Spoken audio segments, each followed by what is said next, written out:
Joseph is a microcosm of the broader biblical story of exile and exaltation. We were up in the sky, and then we came down a little lower, saw the whole story of Joseph, and now we want to do more verse by verse, going through Genesis 37. This is the final section of Genesis. Now, if we've been in Genesis for a long time. I think I was still in seminary when we were in Genesis 10 years ago, 12 years ago. But this is it. This is the last section of Genesis. And this is also one of the longest sections of Genesis. We'll see this here in a second. If you define it by the 11 sections that you can divide Genesis into, this is clearly the longest section.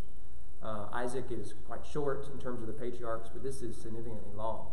And if you want to be technical about it, it's really part of the Jacob story, because it ends with Jacob blessing his sons. But we usually consider this Joseph's story. Well, we're introduced to little Joe, to quote VeggieTales, in these first 4 verses. And I doubt we'll get through this whole chapter, but we need to, but it ain't going to happen. Let's just be honest. Jacob lived in the land of his father's sojournings in the land of Canaan. These are the generations of Jacob. Joseph, being 17 years old, was pasturing the flock with his brothers. He was a boy with the sons of Bilhah and Zilpah, his father's wives. Joseph brought a bad report of them to their father.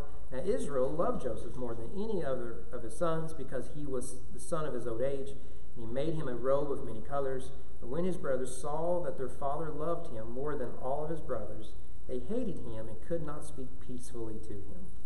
There's a lot going on just in these 4 verses. Hopefully we'll make it out of them. But there is a lot going on here. Let me grab the little clicker here. Notice that verse 1 introduces us to a new section of Scripture, right? So, although chapters of your Bibles were added later, and verses were added later than that, the Bible does at times tell you when there's a transition in the narrative. And Moses does that in Genesis quite a bit. And what we're doing initially right here is we are starting a section while bridging the previous section. So, for example, compare verse 1 there with the previous chapter. You remember a while ago we looked at Genesis 36, and it's a pretty tough chapter to get through. It's a genealogical passage, and it's got a lot of details that are geographical. They went here and did this and all that sort. It was just tough to get through with Esau. But notice the contrast. These are the generations of Esau, that is Edom. Esau took wives from the Canaanites, right? And that opened up the narrative. What is it that you see something similar here? Jacob lived in the land of his father's sojournings. Well, not Esau. Esau went towards Edom, the Midianites, whereas Jacob, or here Joseph, and of course we'll get to Joseph, but Jacob stayed in the land of his sojourns. Now we talked a lot about the word sojourning, that because of the fall we are all exiles, but because of grace we've become sojourners. This isn't our home. The temptation of exiles is to turn your exile into your permanent lodging place. And we are more like the patriarchs, where God has made us a promise, and we've not received that land yet. And so here, Jacob is described as a sojourner. That's what he is. He doesn't own much property here. And he is in the promised land. Now, we don't have time to get into all this. This is free. This is from Voddie Baucham, by the way. 3 major themes in Genesis is land, seed, and covenants. And here you see a reference to land. Jacob is in the land of Canaan. But what is the story of Joseph about? It is about how the seed of Abraham leaves that's not even Eastern Kentucky, leaves the land of Canaan for Egypt. Right? So the whole story of Genesis has been building up to God is blessing his people. They're going to be fruitful and multiply. Here are now 12 sons. Jacob didn't have a problem having kids. He's got 12 of them plus a daughter. So you have seed. You have land. Abraham bought land. Jacob is finally dwelling as a sojourner. And so you're getting all these promises. And then what happens to the story of Joseph? They leave it all behind. Right? And so the Genesis ends with the experiment failed. God didn't fulfill his promises.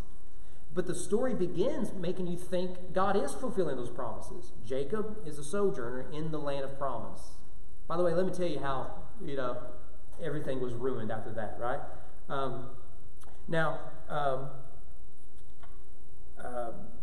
Notice verse 2, these are the generations of Jacob. Now, I've shown this to you several times before, but that language is important. These are the generations of whatever. That phrase is found 11 times in Genesis. Here's one of them, right? This is the 10th time. Genesis 37 is the 11th time. This is known as a toledot. It's the Hebrew word for generations. It's a unique phrase that you'll see throughout Genesis. So if you want to see them, here you go. By the way, notice that the first time the word is used is in the creation narrative of Genesis 2 about the heavens and the earth. Because that is itself its own narrative unit. And then you get it with the story of Noah, right? After the sons of God, daughters of men, and all that. And then you're going to get it with the sons of Noah, or land, seed, and covenant. Then you're going to get it with Shem, right? That's where we get the Shemites. So you're going to go from Noah to Shem to eventually Abraham, right? And of course you see there, you're going to go from Shem to Terah, and from Terah you're going to get the story of Abraham. Well, what is it that you get there? You get Ishmael and Isaac. And we just saw in chapter 36, you get Esau, and now you get Jacob. And these are narrative units to say we are transitioning. So whatever follows that phrase is itself in writer's mind a narrative section. So because this phrase is found nowhere else in Genesis, what happens in Genesis 37:2 all the way to the end of chapter 50 is itself one narrative unit. That's why we can pause and look at the story as a whole. Now, right now we're digging out all the little goodies. But just like any other narrative, it has a beginning, a middle, and an end, chapters 37 to 50. That's free. You do with that whatever it is that you want.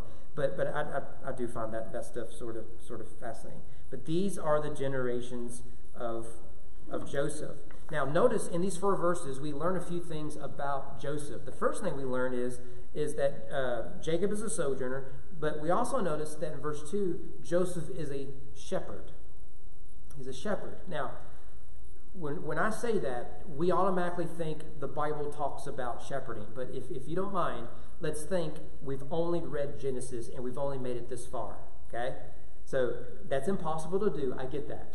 You can never read The Lord of the Rings for the first time again in your life. And isn't that an awful thing, right? You'll never get that experience again. But let's pretend like we're doing that with Genesis. The shepherds are all over Genesis. Abraham, Isaac, Jacob, and Joseph, they're all shepherds, right? Cain and Abel, you get the first shepherds, okay? Well, however, if you read the stories, when you see a shepherd, something bad's going to happen. Shepherds can't seem to get along with anybody in Genesis. So you got to take the David imagery of Psalm 23 that we just discussed a few weeks ago. You got to take that out of your head for a minute and think, every time I see a shepherd, something bad's going to happen. Think about it. Cain and Abel, one of them's a shepherd. Abraham, that's a lot of messes in there. Jacob and Esau, Isaac and Ishmael, right? All shepherds. You remember the issues Isaac had with the other shepherds? He digs a well, and they come fill it up. Those are all shepherds competing with each other. So we're getting this little detail. Joseph, one of his random sons, we've not hardly met. You just need to know, dear reader, he's a shepherd. Oh boy.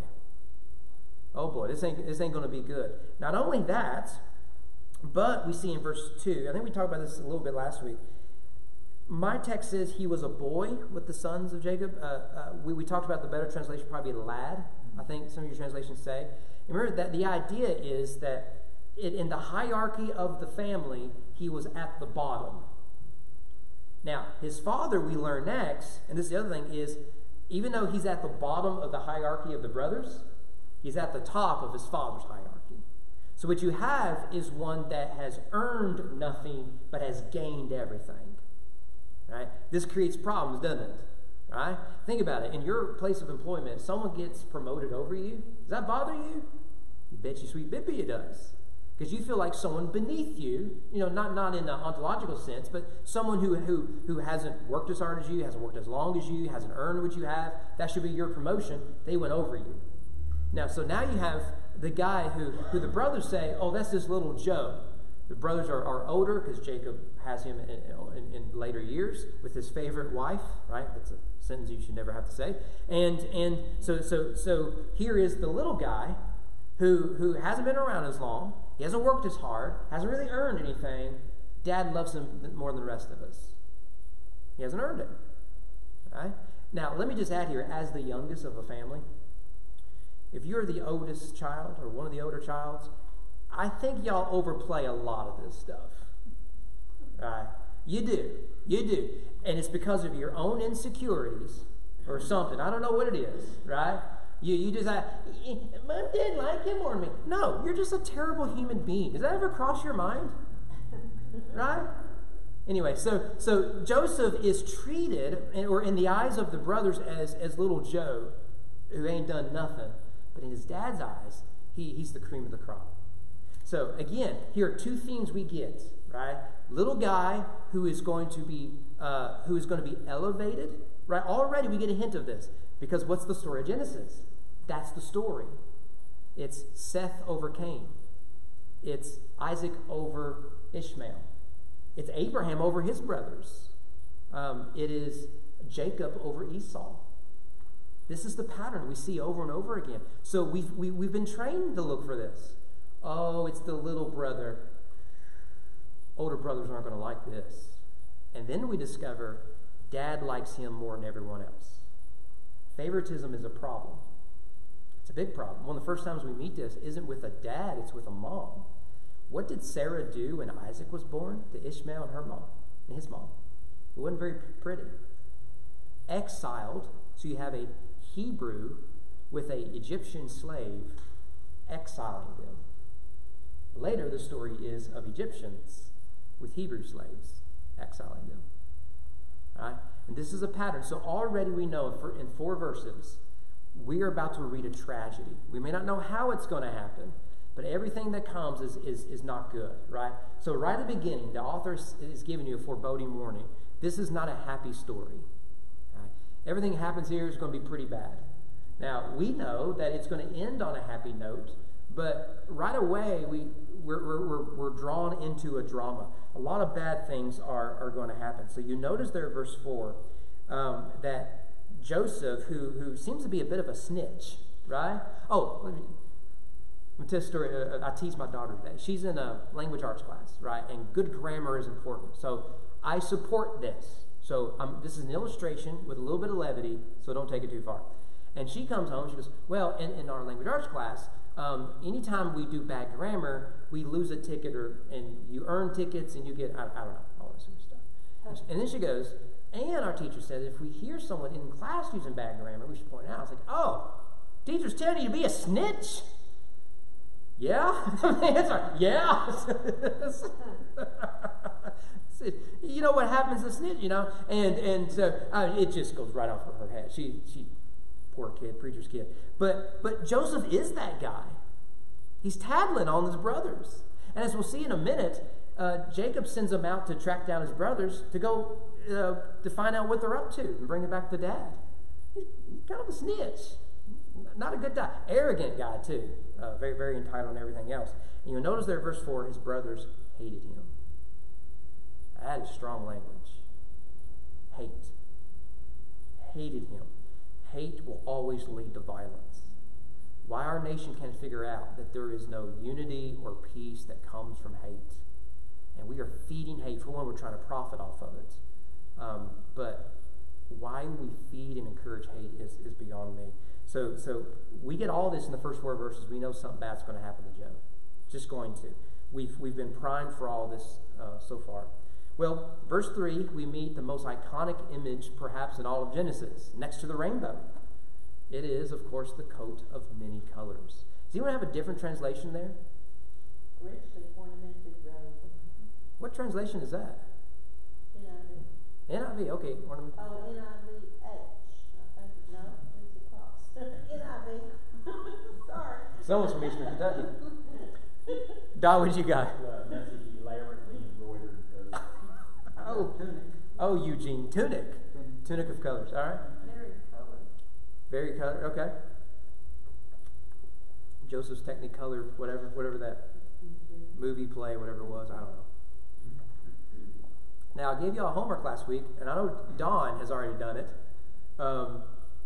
This phrase of a multicolored robe, tunic, coat, whatever, it's only used one other time in the Old Testament, and Don found it. I'll let you tell him how he found it. But anyone else find out where this is in the Bible? It's not Jesus. Although, all right, you're going to ruin the climax. It's not an accident, is it, that Jesus is robed in purple and stripped? Isn't that interesting? Neat little detail, ain't it? And he is the son of Joseph. That's right. Isn't that cool? Yeah. Well, there goes my climax. It's just all downhill from here, right? But coat of many colors. Any ideas? Where else you meet one? It is, we actually looked at this last year. 2 Samuel 13 is the rape of Tamar. It is her robe, this long robe with sleeves. That is what is ripped in the sexual assault. You would never guess there, would you? Now, think about how we understand the Bible, that the Bible will make hyperlinks to itself to say that, okay, this phrase is unique, therefore I'm going to use it so that you will go over there to it. Right? So what do we have here? We have a brother, and over here we have a sister. Both are victims of violence. Now, the brothers of Joseph just hate him. But here, the half-brother of Tamar claims he loves her. But if you keep reading the story, what happens after the rape? She says, now that this is done, I need you to marry me. Because of that sort of culture. And you remember what it says? After the rape, he hated her. Isn't that incredible? Notice what the author's doing here. It's a mirror of shame. Yeah. So these robes, which are tunics of honor, tunics of high praise. I mean, this is a princess over here. And this is a guy that's treated with royalty in Joseph. And symbolically, that is ripped away from them because of human hate, human violence, envy, covetousness. Because Joseph has what the brothers want, which makes sense because their mothers are like that. Rachel wanted what Leah had, which was children. Leah wanted what Rachel had, which is love. And they pulled and everything else from each other because of idolatry. What happens is their sons end up doing the same thing to Joseph. In fact, notice the text. I can prove this to you. Notice there, verse 2. These are generation Jacob. Joseph, being 17 years old, was pasturing the flocks with his brothers. He was the boy with the sons of the servant girls. You see what the author's doing? You see what he's doing? Go back and read the story. Who are these guys? Who are their mothers? Why are servant women, slaves, mothers? Why are they in the story? Well, because Jacob is like Abraham. Guess what Abraham did with Hagar? Jacob's repeating that story. And what happens, now you have the next generation, is because sin was never addressed. It's just going to pass on. The next generation, what happens is we make victims of each other. We oppress each other to the point that they are going to throw him to a pit to leave him to die until they decide to sell him into slavery. Literal injustice and oppression.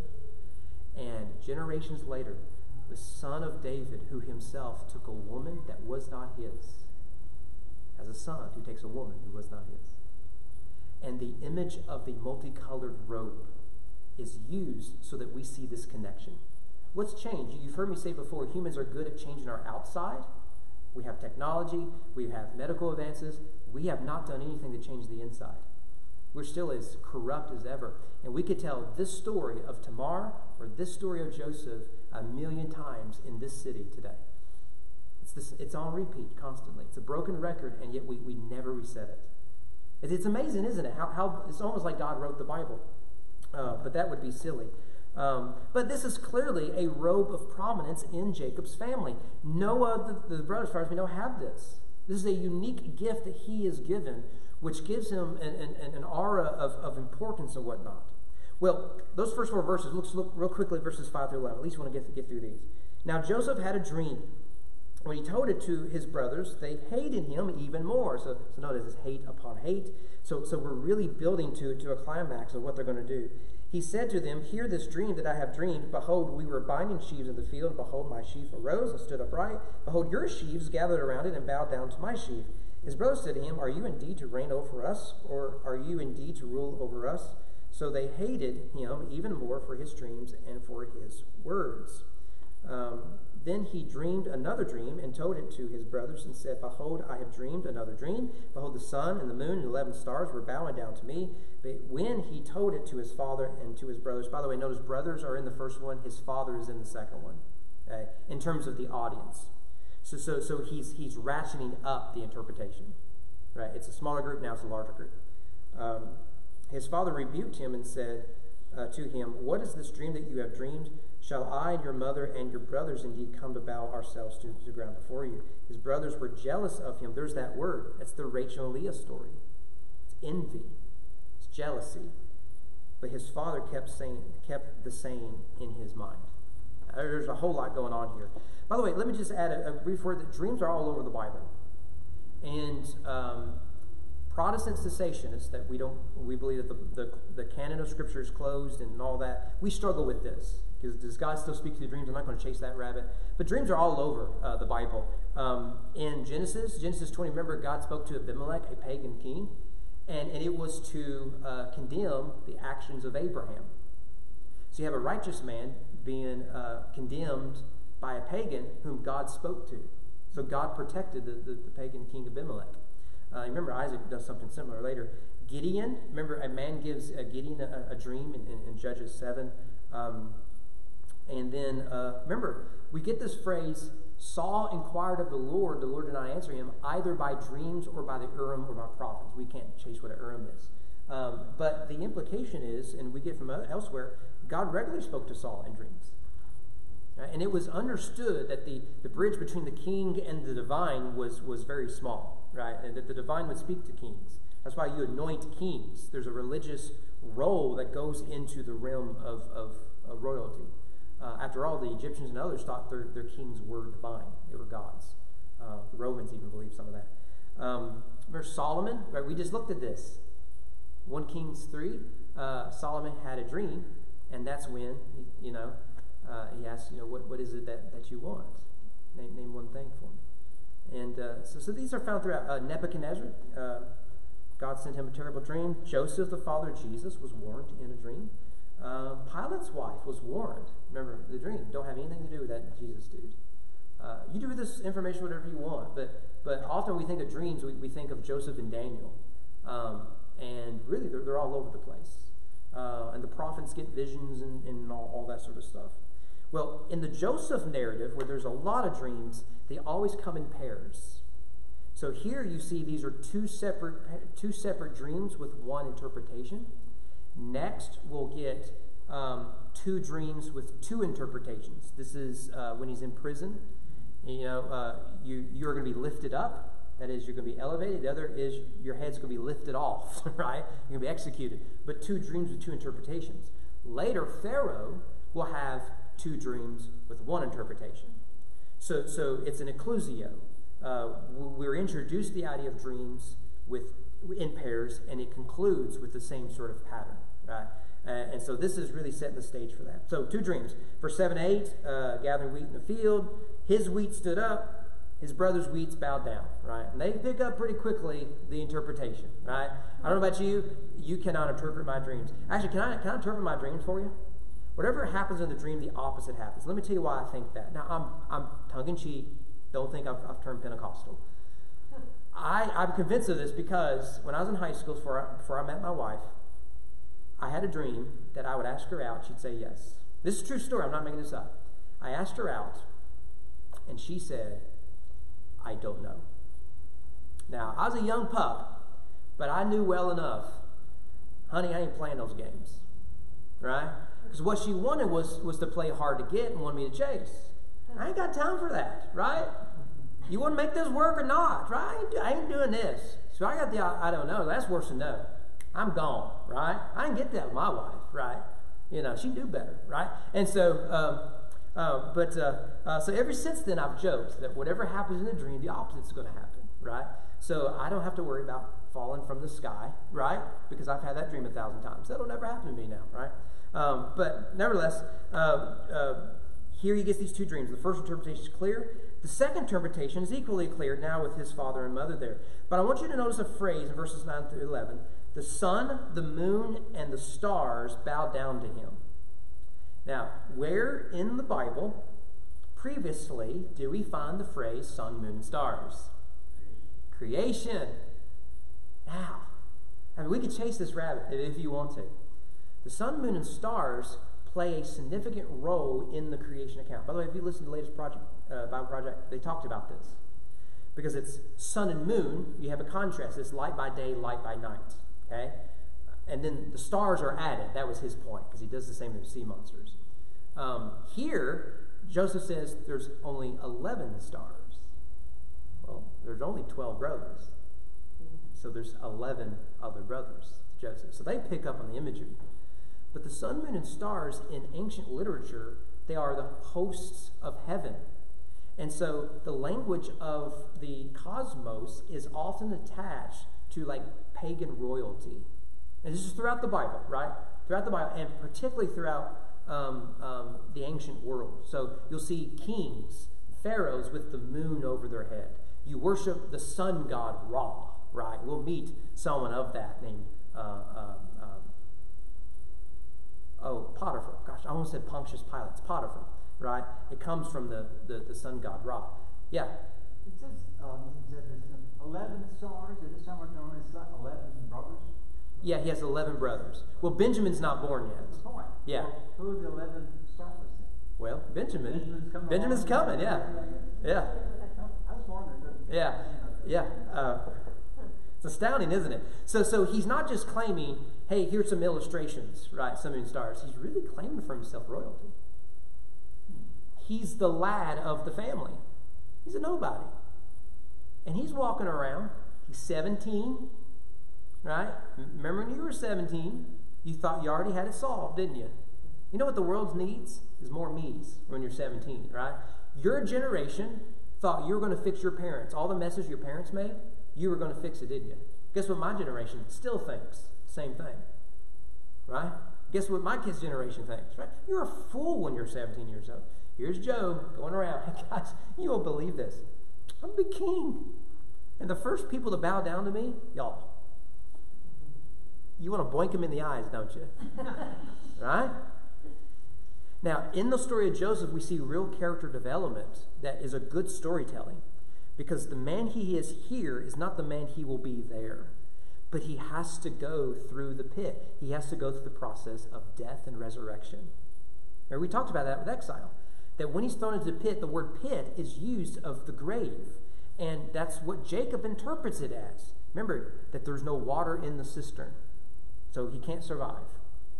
And when he goes into Egypt, he goes into the pit, prison. Joseph uses the word of a pit. He goes into the grave. But he is raised out of the grave. And he is re-robed. Right? Pharaoh puts a robe on him. And now he's a different person. It's the story of resurrection. So, spoiler alert, let me ruin my climax. It's Jesus.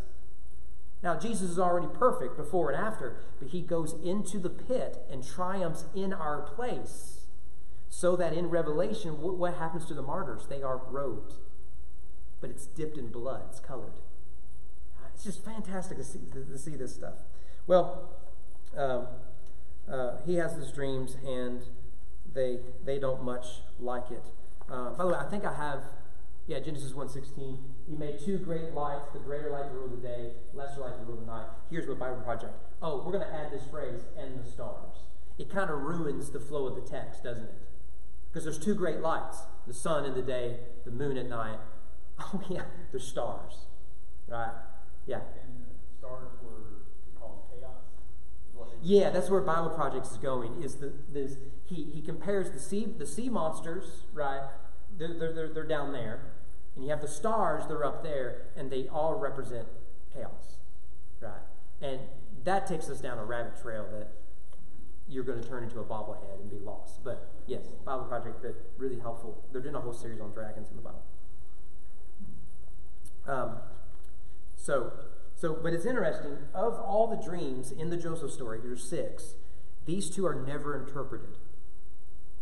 The reader, not to mention his brothers and his family, already know the interpretation. So they are interpreted, yes, but Joseph doesn't interpret them. The dream itself is pretty self-explanatory. Don't you love how Joseph has no ability to read a room? Don't you love that? No ability, what? To read a room? Yeah, like he's 17, he tells the first dream, you're thinking, yeah, he's a young pup, he'll learn that. Nope. Did no one send him a text that was inappropriate? It's like what we talked about on Proverbs 8, right? With wisdom comes knowledge, right? It's a good thing to know you had this dream and what it means. Doesn't mean you need to share it, right? Knowledge is the know. Wisdom knows when to say it and what to do with it. And Joseph lacks. What's that? I think he had a choice. To share the dream? Well, the dream didn't come from him. Right, yes. Yes, it's prophetic that they're not ready to accept. And the reason they're not ready to accept God's revelation is because of hate in their hearts. Yes, that's true. If we want to be spiritual, yes, that is true. But I like making fun of teenagers because I got 2 youth in the house. Yeah, yes, estate workers, yes. Y'all know I coach, and I'm coaching the high school team. Every practice, I'll essentially say the same thing. Is I'll say we need to do X, and they won't do X either because they weren't paying a lick attention to what I was saying, or because they think they know better. I'm always having to say, guys, is it possible that I am twice your age and I know a little bit more about soccer than you? And the advantage I have is I'm not your age, right? Because I was that dumb when I played in high school. Right? Oh, frustrates me. Yeah, but coach, what if? No. I'll give you an example yesterday practice. Our last practice for our first game, okay? We've got a tough opponent tomorrow. Is we're working on corner kicks. You don't know how it is? Pretend like you do. And I said, so I have kickers down yonder, and I have the guys who are going to try to put in the net here, okay? So I'm trying to try out who is best at kicking corner kicks, who is best inside the box, defensively and offensively, all that sort of stuff, okay? It's practice. And I said, guys kicking the ball, I want the ball right here in this area. Here is why. You put it here, goalkeeper come get it. Put it out there, we risk a fast break, they're going to score against us. This is the sweet spot. Kick it here. That's pretty much the way I put it. It's not unclear what I wanted. Kick it here. 2 minutes into this, I'm like, guys, why aren't you kicking it where I put it? Well, I was trying to see who's open. At no point did I say, get it to someone who's open. Because the ball has to travel 20 yards or something. And if they were open when you kicked it, they're not open when the ball arrives. You don't know who already knew that? The head coach knew that. There's a sweet spot. I know you don't care about soccer, but it's every sport, right? So I want to stop there. We've already looked at some of the climax with Jesus, and we can do some others and some application stuff. Where we pick up, Lord willing, next week, verses 12 to 36, is when they throw him into the pit. There's a lot of good stuff there. The Joseph story is full of riches. I'm really enjoying it so far, and I think you will too. Danny, did we miss anything? Yeah. Oh, we did? What did we miss? Yeah, when I read this, I've known this for a long time. As a father, Jacob was a mess. Yeah, he's a terrible father, yeah. He has a favorite son, and the man married 4 women, and he's got a favorite wife. Yeah. There was nothing in that family but chaos. And you look at his sons, what they did in the later years. I mean, why? You gotta learn. He needs some family counseling. I don't know. Yeah. Gee. Yeah. I mean, that just wasn't even smart. Yeah. Also, Jacob was doing the same thing Yeah. Yeah, and that's a big theme in Genesis is generational sin. Because you get in Exodus the warning of I'll visit the second and third generation. And this is a pattern that you see to this day. It was worse with Isaac and Rebecca. They each had a different fate. Yeah. I mean, Yeah, that's a really good reference there. Yeah. Is you have two kids, you got two parents, and instead of working together, they're at war with each other over favorites. So there is a parental advice here, is that God's love is equal. The parental love should be equal because we are image bearers of God. So God doesn't show partiality the way it said in the New Testament. Yeah. My first Mother's Day and Father's Day, okay, as a pastor, right? You have to do something for both of those days. And I thought, I'm going to do Hannah, Mother's Day. First Mother's Day, my wife had just become a mother the year prior. Perfect. So Father's Day, I'm like, I'm going to choose another good father in the Bible. Couldn't find one. You find them for me. Yeah, you could do Boaz, something like that. God the Father. Okay, I get it. Okay, Joseph, the father of Jesus. Yes. Go find one. I ended up doing David about how bad of a father he was. That's what I was left with. And I did the end of his life when he was dying, giving final words of advice to his son. That's really what I came up with. Actually, when we were going through the story of David, I actually went back to the old sermon. My goodness, that was awful. But you're not going to find a lot of good fathers in the Bible. They're all a mess. And this is what we're going through here in society. We have absent fathers. We have some poor fathering today. And fathers make the difference in a child's life across the board. And so you read Genesis, and it's just screaming off the page, dads matter. They matter when they're present and when they're not present. And by Jacob not loving one wife, but loving the other wives, that affects his kids. And by loving one of the brothers more than the other, it's going to affect them. And he creates a mess. Now, they are accountable for what they did to Joseph, yes. But Jacob created an environment that encouraged this sort of behavior. And that's not acceptable. So he does bear some responsibility. I'm glad we're nothing like that anymore. Aren't you glad? Man, we read the Bible, we think, man, I'm so glad we're not like that. But no, we read it, man, I can be Jacob. I can be like his brothers. So, anything else? I think we're going to enjoy the Joseph story. I am.